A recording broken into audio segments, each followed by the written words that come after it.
Hello friends, ഇതാണ് saint George ഫൊറോന church Edappally.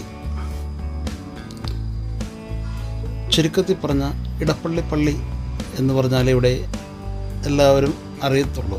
നല്ല famous ആയിട്ട് പറയുന്നതാണ് ഇടപ്പള്ളി പള്ളി. ഇതാണ് ഇടപ്പള്ളി പള്ളിയുടെ മുൻവശം. നടുവിലൂടെ മെട്രോ കടന്നു പോകുന്നു. 2 വഴികളുണ്ട് ഇരുവശവും. നിരന്തരം വാഹനങ്ങൾ കടന്നു പോകുന്നുണ്ട്. ആ കാണുന്നതാണ് ഇടപ്പള്ളി പള്ളി, പുതിയതായിട്ട് നവീകരിച്ച പുതിയ പള്ളി. ലോകത്തിലെ ഏഷ്യയിലെ തന്നെ ഏറ്റവും വലിയ സെയിൻറ്റ് ജോർജ് തീർത്ഥാടന കേന്ദ്രങ്ങളിൽ ഒന്നാണ് നമ്മുടെ ഈ കൊച്ചി എറണാകുളത്ത് കാണുന്ന ഇടപ്പള്ളി പള്ളി. ഒരു കപ്പേളയിൽ ആളുകളൊക്കെ വന്ന് തിരികെത്തിക്കുന്നുണ്ട്. വളരെ തിരക്കുള്ള റോഡാണ്. ഈ റോഡ് മുറിച്ചെടുക്കാൻ തന്നെ ഒരു പോലീസുകാരൻ്റെ ആവശ്യമുണ്ട്, അല്ലെങ്കിൽ 10 മിനിറ്റ് വെയിറ്റ് ചെയ്യേണ്ടി വരും. അങ്ങനെ നമ്മൾ ഈ കാണുന്നതാണ് സെയിൻറ്റ് ജോർജ് പള്ളിയുടെ ആ ഒരു സ്കൂള്, സെയിൻറ്റ് ജോർജ് ഹൈസ്കൂൾ. എല്ലാ ദുഃഖത്തിലും ദുരിതത്തിലും കഴിയുന്നവർക്കെല്ലാം വന്ന് തിരിവെച്ച് പ്രാർത്ഥിച്ചു കഴിഞ്ഞാൽ അപ്പോൾ വിളിച്ചാൽ വിളിപ്പുറത്ത് ഉള്ള ഒരു വിശുദ്ധനും കൂടിയാണ് ഈ ഇടപ്പള്ളി പള്ളിയിലുള്ളത്. ഇടപ്പള്ളി പള്ളിയിലേക്ക് വരുമ്പോൾ കാണുന്ന പുതിയ ഒരു വിസ്മയം തന്നെയാണ് ഈ കാണുന്നതാണ് കൊടിമരം. സുവർണ ശോഭയോടുകൂടിയ ആ ഒരു കൊടിമരം കാണാൻ അതിമനോഹരമായിരിക്കുന്നു. മുഴുവനും കല്ലുകളാൽ പാകിയ ഒരു മൈതാനമാണ്. വളരെ ഓർഗനൈസ് ചെയ്ത് വച്ചിരിക്കുന്ന ഈ പുൽത്തകടികളും അതിലുള്ള ചെറിയ ചെറിയ പനമരം പോലുള്ള മരങ്ങളും അവിടെ നട്ടുപിടിപ്പിച്ചിരിക്കുന്നു. വാഹനങ്ങളും പാർക്ക് ചെയ്യാൻ ഒരുപാട് സ്ഥലങ്ങളൊക്കെ ഇടപ്പള്ളി പള്ളിയിൽ വന്നാൽ ഉണ്ടാകും. ഈ കാണുന്നതാണ് പഴയ പള്ളി.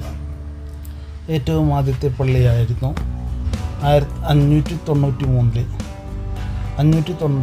AD-യിലാണ് ഏറ്റവും ആദ്യത്തെ പള്ളി സ്ഥാപിതമായത്. ആ സമയത്ത്, അതായത് തോമസ് ലീഹ ഇന്ത്യയിൽ വന്നപ്പോൾ, 6ാം സെഞ്ച്വറി തോമസ് ലീഹ ഇന്ത്യയിൽ വന്നപ്പോൾ 7 പള്ളികൾ സ്ഥാപിച്ചു. ആ സമയത്താണ് 593 ഇടപ്പള്ളി പള്ളി സ്ഥാപിതമായത്. പള്ളിയോടുകൂടി ഒരു സ്റ്റോർ ഹൗസ് മാത്രമേ ഉണ്ടായിരുന്നുള്ളൂ. ആദ്യം ഡെഡിക്കേഷൻ ചെയ്തിരുന്നത് മാർത്ത മറിയം, അതായത് വിർജിൻ മേരി കന്യാമാതാവിന് വേണ്ടി മാത്രമായിരുന്നു. അതിനുശേഷമാണ് 1080 പുതിയ ഒരു പള്ളി, അതോട് ചേർന്ന് പുതിയൊരു പള്ളി സ്ഥാപിതമായത്.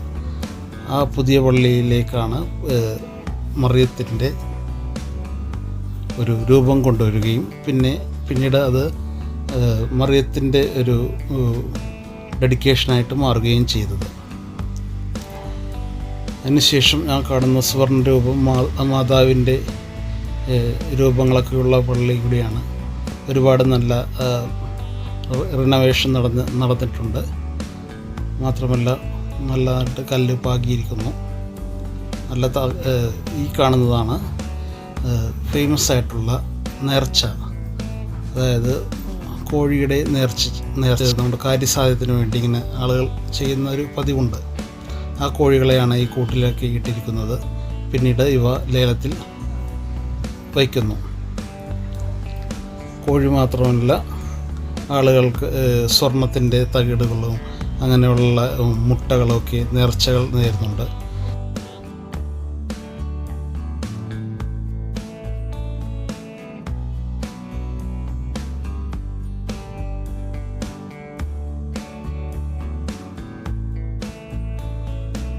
ആ കാണുന്നൊരു അത്തിമരമാണ്.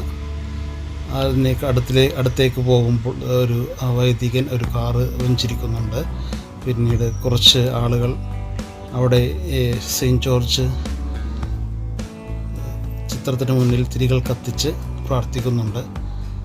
2 ലേഡീസ് അവിടെ അച്ഛൻ്റെ കൈവെപ്പ് ശുശ്രൂഷയ്ക്ക് പ്രാർത്ഥനയ്ക്ക് വേണ്ടി വന്നിരിക്കുന്നു. അവിടെ ഞാനും ഒരു അല്പനേരം ആ ചിത്രത്തിന് മുന്നിൽ പ്രാർത്ഥിച്ചിരുന്നു.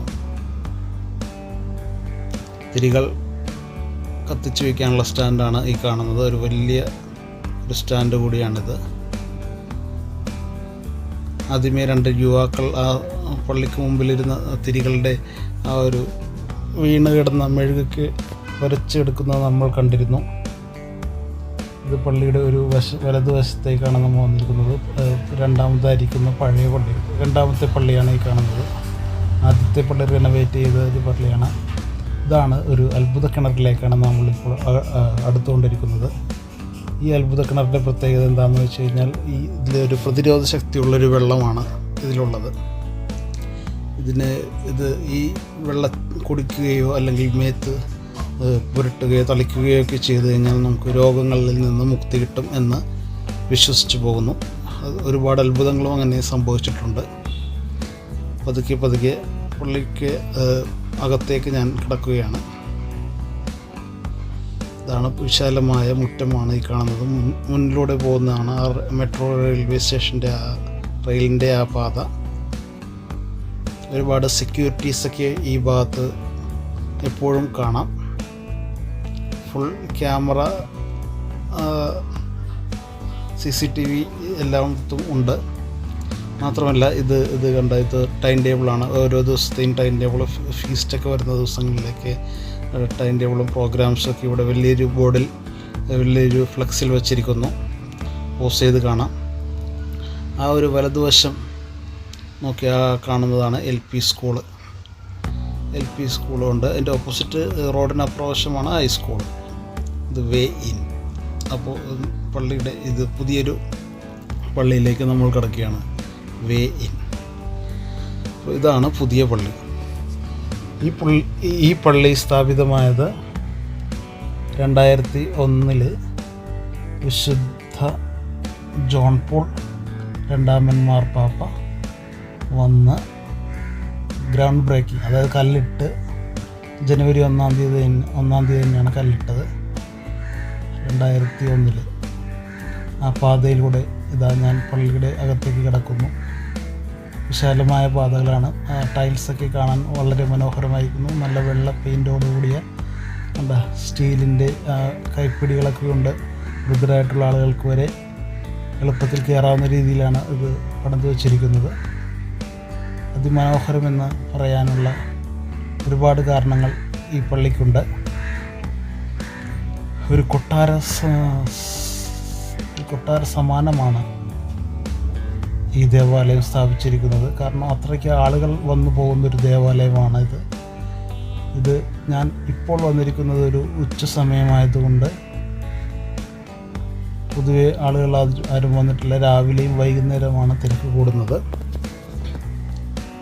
കുറച്ച് പേരുകൾ ഗ്രൗണ്ടിൻ്റെ പള്ളിയുടെ മുൻവശമാണ്. ചെറിയൊരു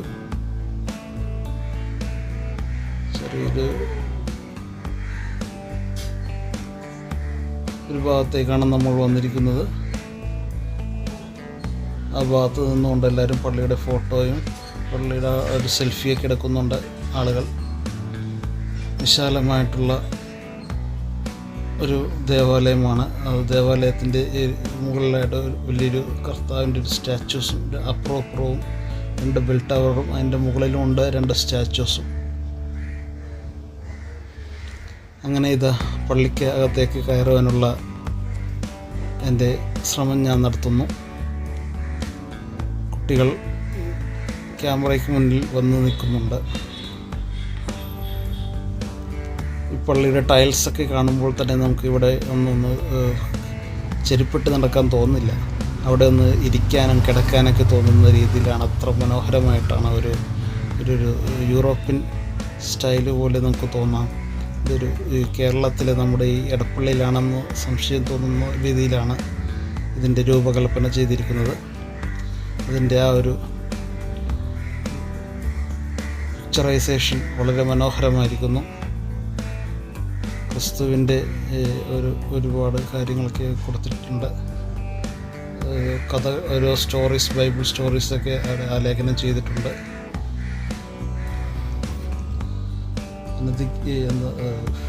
ക്യാമറ അകത്തേക്ക് പ്രവേശിക്കാൻ പാടുള്ളതല്ല എന്ന് ഇവിടെ എഴുതി വെച്ചിരിക്കുന്നു. മൊബൈൽ ഫോണൊക്കെ സ്വിച്ച് ഓഫ് ചെയ്തതിന് ശേഷമേ അകത്തേക്ക് കയറാവുന്ന കാണുന്നതാണ് നമ്മുടെ പാദരക്ഷകൾ സൂക്ഷിക്കുന്ന സ്റ്റാൻഡ്. ആനാമ്പുള്ളമുണ്ട്. ആനാമ്പുള്ളത്തിൻ്റെ മുകളിൽ അതിമനോഹരമായൊരു വാക്യം, സംസാരം ദൈവത്തോട് മാത്രം. അത് ശരിയാണ്, സംസാരം എപ്പോഴും ദൈവത്തോട് മാത്രമായിരിക്കണം. പള്ളിയിൽ വന്ന് പരസ്പരം സംസാരിക്കാൻ പാടുള്ളതല്ല.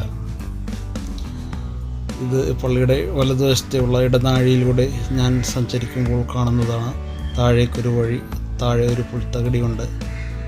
പഴയ പള്ളിയുടെ പുറകുവശമായിരിക്കും. അവിടെ മേടയോ അങ്ങനെ മറ്റു കാര്യങ്ങളൊക്കെ ആയിരിക്കാം. ആ കാണുന്നതാണ് ഒരു ബെൽ ടവർ. പഴയ പള്ളിക്കും ഒരു ബെൽ ടവർ സ്ഥാപിക്കുന്നത് 1400 ഒരു വാർഷികം ഉണ്ടായിരുന്നു. ആ സമയത്താണ് ഒരു ബെൽ ടവർ സ്ഥാപിച്ചത്. ആ സമയത്തും പിന്നെ ഒരു ആർക്കേഞ്ചൽ ബെൽ ടവറുമായിട്ട് അത് പിന്നീട് അത് മാറ്റി സ്ഥാപിച്ചു. മാത്രമല്ല ആ സമയത്ത് കൊൽക്കത്തയിലെ അമ്മ മദർ തെരേസ അവിടെ വന്നിരുന്നു. അതിവിശുദ്ധമായ ഒരു നിമിഷങ്ങളായിരുന്നു അന്ന്. ആ സമയത്ത് നമ്മളൊക്കെ ഈ 1994 വന്നത്. ആ സമയത്ത് പച്ചാളത്ത് ഞാനൊക്കെ ജീവിച്ചിരുന്നു എന്നുള്ളൊരു വലിയൊരു സത്യം തന്നെ എനിക്ക് ഓർക്കുമ്പോൾ പുളകിതനാകുന്നു. ഇതാണ് പള്ളിയുടെ അന്തർഭാഗം. പള്ളിയുടെ ആ ഒരു നടപ്പാതയിലേക്ക് നടക്കുമ്പോൾ ഒരു സെക്യൂരിറ്റി എതിർവശത്ത് നിന്ന് വരുന്നതാണ് ഇപ്പോൾ കണ്ടത്. വലിയ വലിയ തൂണുകൾക്ക് ഒരു 2 മനുഷ്യരുടെ വണ്ണം ഉണ്ട്. അതിന് ചുറ്റും പാദരക്ഷകളൊക്കെ വയ്ക്കുന്ന സ്റ്റാൻഡ് എത്ര മനോഹരമായിരിക്കുന്നു. അവിടെ ഇവിടെയും പോലീസ് സെക്യൂരിറ്റീസുകളുണ്ട്. ഇതിൻ്റെ അവസാനം എന്തെന്നറിയാനാണ് ഞാൻ ഈ പാതയിലൂടെ അറ്റം വരെ പോകുന്നത്. അപ്പോൾ അവിടം വരെയുള്ളൂ. അവിടെ സ്ത്രീകൾക്കൊക്കെ കുട്ടികളെ പരിപാലിക്കാനുള്ളൊരു റൂമും കൂടിയാണ് വച്ചിരിക്കുന്നത്. ഞാൻ ഈ ജനലിൻ്റെ ഉള്ളിൽ കൂടി ആൾത്താരയിലേക്കൊന്ന് നോക്കുകയാണ്. ക്യാമറ അകത്തേക്ക് കൊണ്ടുപോകാൻ പറ്റാത്തത് കൊണ്ട്. അതിമനോഹരമായ ഫാൻ, സീലിങ്ങുകളൊക്കെ സൂപ്പറായിരിക്കുന്നു. ആകെ ഒരു സ്വർണ്ണമയമാണ് കാണാൻ. ഈ പള്ളിയുടെ അന്തർഭാഗമാണ് ഒരു സ്വർണ്ണക്കടയിലേക്ക് കയറിയ ഒരു അവസ്ഥയും കൂടിയാണ്. കാരണം അത് ഭയങ്കര തിളക്കം ചെയ്തിരിക്കുന്നത് യൂറോപ്പിനും കേരള സ്റ്റൈലും കൂടി ഇഴുകിച്ചേർന്നുള്ള ഒരു ആർക്കിടെക്റ്റാണത്. ഒരു ലേഡി സെക്യൂരിറ്റിയാണ് ഇപ്പോൾ കാണുന്നത്. ഈ പള്ളിക്കകത്ത് ഏകദേശം 10,000 ആളുകൾ ഉൾക്കൊള്ളാനുള്ള സൗകര്യമുണ്ടെന്നാണ് പറയപ്പെടുന്നത്.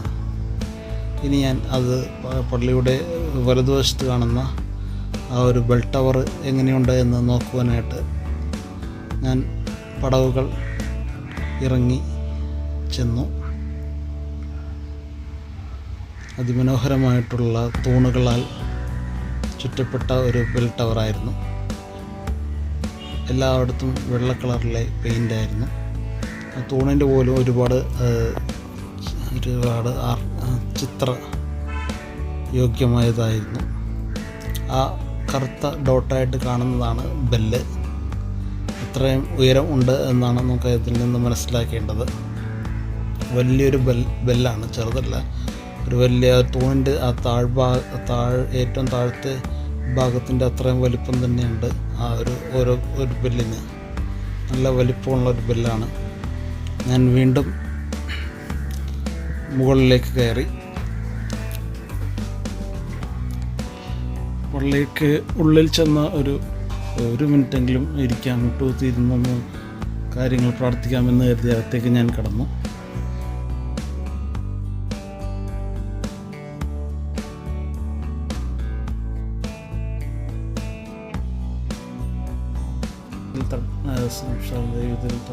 അതൊക്കെ സാനിറ്റൈസ് ചെയ്യാനുള്ള ഒരു മെഷീനാണ്. ഇതാണ് പള്ളിയുടെ അന്തർഭാഗം. വളരെ മനോഹരമായിരിക്കുന്നു. അകത്ത് അൾത്താര, ആ ഒരു മൊത്തപ്പ എന്ന് പറഞ്ഞ ഒരു അൾത്താര, അത് ചെയ്തു വച്ചിരിക്കുന്നത് തേക്കിലാണ്. തേക്കും ഒരു സുവർണ്ണ ലോഹം നിറം കിട്ടുന്ന ലോഹവും കൂടി അതിൽ ചേർത്തിരിക്കുന്നു. മൊത്തത്തിൽ തേക്കിലാണ് അത് ചെയ്തിരിക്കുന്നത്. ഉയർത്തെഴുന്നള്ളിയ ഒരു ക്രിസ്തുവിൻ്റെ പടമാണ് അതിൽ കൊടുത്തിരിക്കുന്നത്. ഒരു ചിത്രമാണ് കൊത്തിവെച്ചിരിക്കുന്നത്. അതിനുപയോഗിച്ചിരിക്കുന്നത് വിയറ്റ്നാമീസ് മാർബിളാണ്. അതിന് മുകളിലൊക്കെ ഉപയോഗിച്ചിരിക്കുന്നത് മുഴുവനും തേക്കാണെന്നാണ് പറയപ്പെടുന്നത്. നല്ല നല്ല കൊത്തുപണികളും നല്ല ശില്പവിദ്യ എല്ലാം വളരെ മനോഹരമായിരിക്കുന്നു. ഞാൻ അല്പം അകത്ത് കയറിയിരുന്ന് പ്രാർത്ഥിക്കാമെന്ന് കരുതി. ഏത് പള്ളി ഞാനിവിടെ ഒരുപാട് തവണ വന്നിട്ടുണ്ടെങ്കിലും ഏതെങ്കിലും ഒരു പുതിയ പള്ളിയിൽ ആദ്യമായിട്ടാണ് കയറുന്നതെങ്കിൽ ഒരു 3 കാര്യം പ്രാർത്ഥിക്കുന്നത് നല്ലതായിരിക്കും എന്ന് എൻ്റെ വീട്ടുകാരും എൻ്റെ ചേച്ചിമാരൊക്കെ പറഞ്ഞിട്ടുണ്ട്. ഒരു പുതിയ പള്ളിയിൽ ആദ്യം ചെല്ലുമ്പോൾ 3 നിയോഗങ്ങൾ വെച്ച് കഴിഞ്ഞാൽ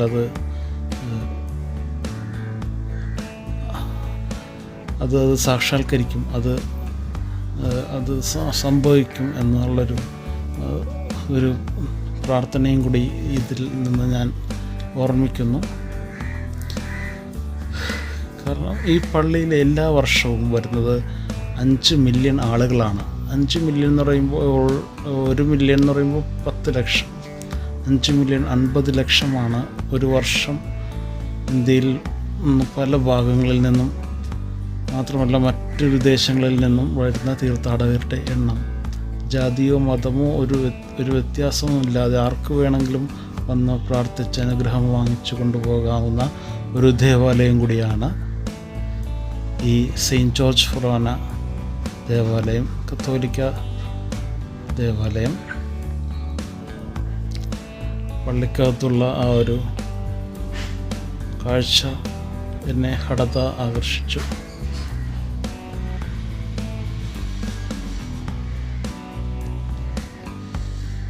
വീണ്ടും പള്ളിക്കകത്തേക്ക് പ്രവേശിക്കുവാനുള്ള ഒരു ശ്രമത്തിലാണ്.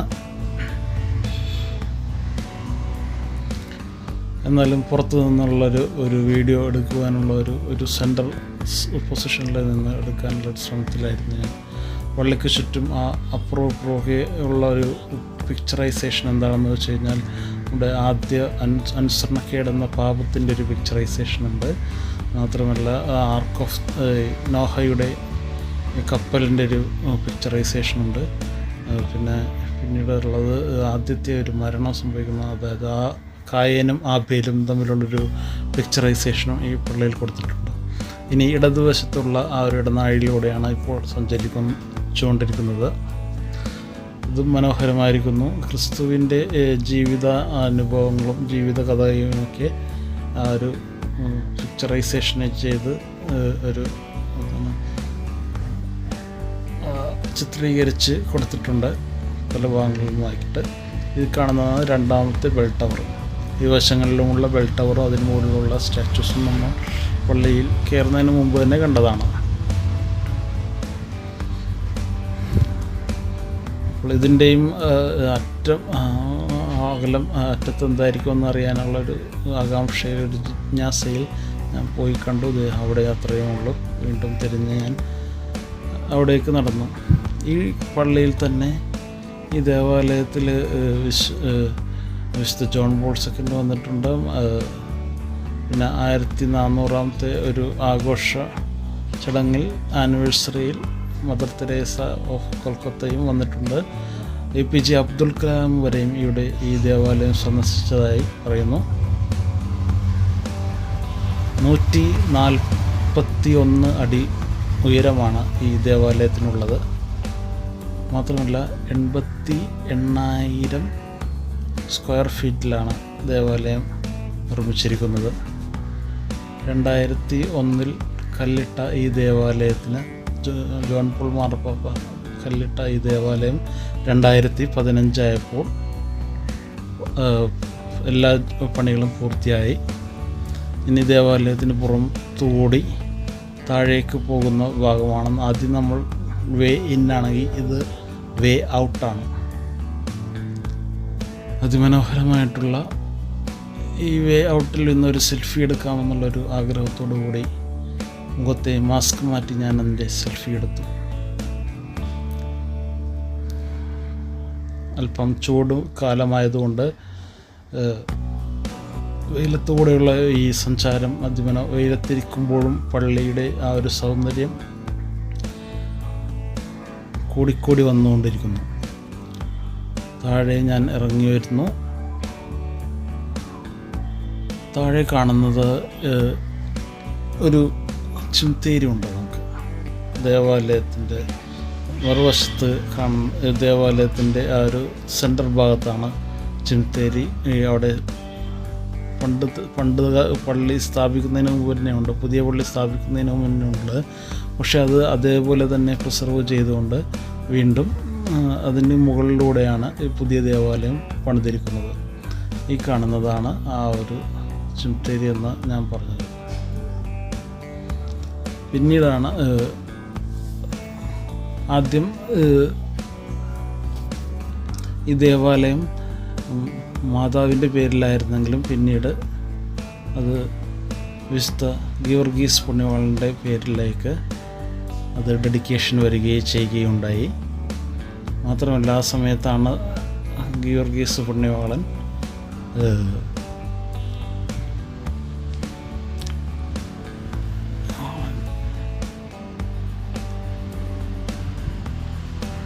കത്തോലിക്ക സഭ ഒരു വിശുദ്ധ പദവിയിലേക്ക് ഉയർത്തിയത്.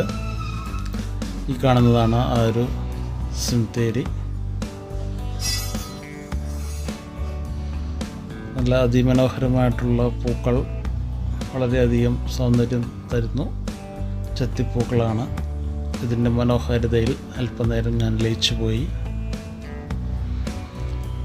പിന്നെ കുറച്ച് പ്രാവിൻ കൂട്ടങ്ങളും ഓരോ കാറുകൾ വരുമ്പോഴും ഓരോ കാറിൻ്റെ ഡോറുകൾ അടയ്ക്കുമ്പോഴും ഈ പ്രാവുംകൂട്ടങ്ങൾ പറന്നു പോകുന്നതും കൂട്ടം കൂടി വീണ്ടും ഇവിടെ തന്നെ വരുന്നതും കാണുന്നത് ഒരു മനോഹര കാഴ്ചയാണ്.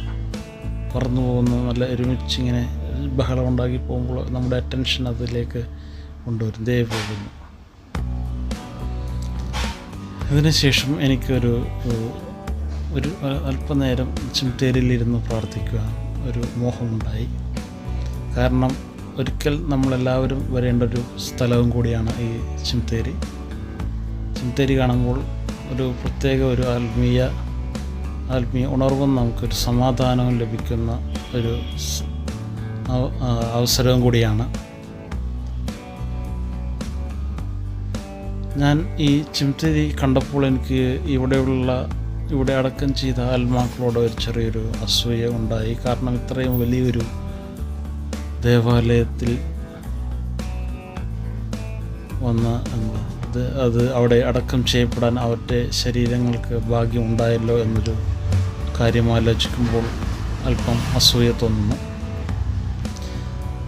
ഉള്ളിലേക്ക് കുറച്ച് അന്ധകാരം പോലെ തോന്നുന്നുണ്ടെങ്കിലും അത്രയ്ക്ക് അന്ധകാരമൊന്നുമില്ല. അവിടേക്ക് ക്യാമറ കൊണ്ടുപോകുമ്പോൾ അവിടെ വെളിച്ചത്തിൽ ഞാൻ വ്യക്തമാക്കി കാണിച്ചു തരാം.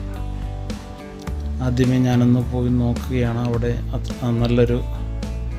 നല്ലൊരു പിക്ചറൈസേഷൻ യേശു ക്രിസ്തുവിൻ്റെയൊക്കെ കൊടുത്തിരിക്കുന്നു.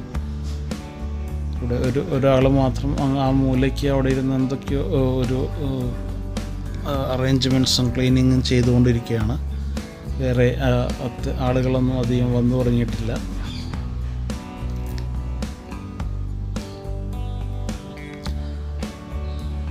വിശുദ്ധ ഗീവർഗീസ് പുണ്യവാളൻ അഥവാ സെയിൻറ്റ് ജോർജിനെ വ്യക്തമാക്കുന്ന ഒരു മലയാള ചിത്രമാണ് ആമേൻ എന്ന് പറഞ്ഞ ഒരു ചിത്രം. അതിൽ പുണ്യവാളൻ്റെ സ്റ്റാച്ചു എന്ന് പറയുന്ന ഒരു ഭാഗം നമുക്ക് കേട്ട് കാണുമല്ലോ.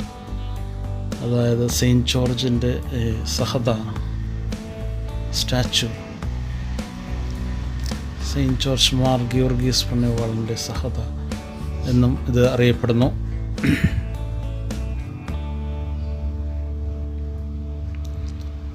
നല്ല ബ്യൂട്ടിഫുള്ളായിട്ട് ക്രിസ്തുവിൻ്റെ ഒരു പടം കൊടുത്തിരിക്കുന്നു. അവിടെയും ചെറിയ ചെറിയ പൂന്തോട്ടങ്ങളും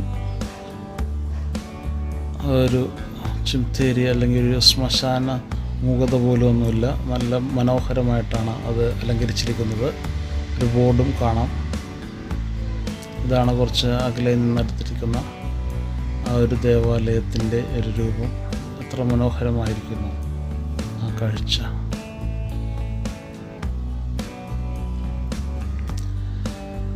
ഇതിന് എല്ലാത്തിനും ശേഷം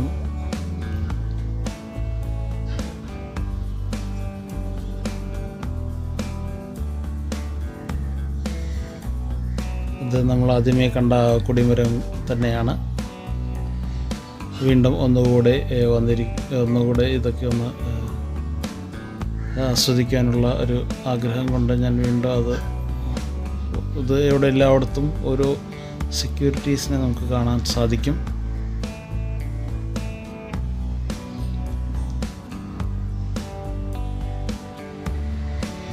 ഇത്രയും ഉള്ളൂ. അപ്പോൾ ഇത് എല്ലാവർക്കും ഒരു ഗുഡ് ബൈ പറഞ്ഞ് ഞാനിതാ ഇവിടെ നിർത്തുന്നു. Thank you.